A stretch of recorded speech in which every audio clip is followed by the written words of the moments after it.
क़यादत की चोटी एक तन्हा मकाम होती है। कदीम फारिस के फ़लसफ़ी सादी क़यादत के बोझ के बारे में बयान करते हैं।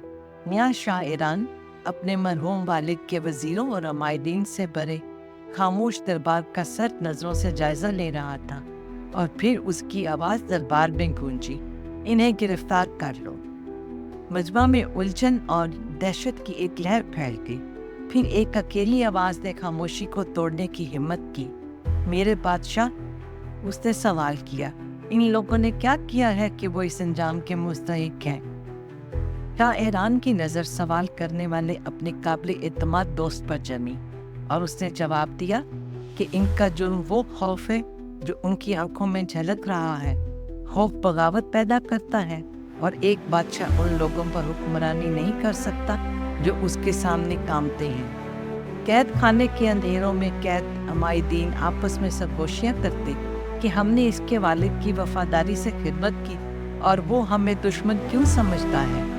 महल में बादशाह का दोस्त इल्तिजा करता कि सिर्फ खौफ जुल्म का जवाब नहीं हो सकता।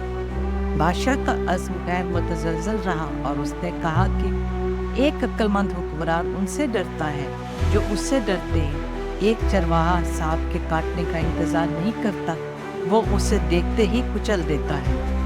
दिन हफ्तों में बदल गए और लोग मुंतज़र थे कि कैदी अमायदीन का क्या अंजाम होगा। बादशाह के दोस्त ने एक बार फिर सवाल किया, क्या ये वाकई सल्तनत के लिए बेहतरीन रास्ता है? शाह ईरान की नज़र खिड़की से बाहर चली गई। उसकी आंखें अपने वसी और इस इलाके का जायज़ा ले रही थी। वो सोच में गुम होकर बोला, हत्ता के सबसे बेज़रर मखलूक को भी जब कोने में धकेल दिया जाता है तो वो भी पलट कर वार करती है। एक बेबस बिल्ली भी शेर की आंखें नोच सकती है।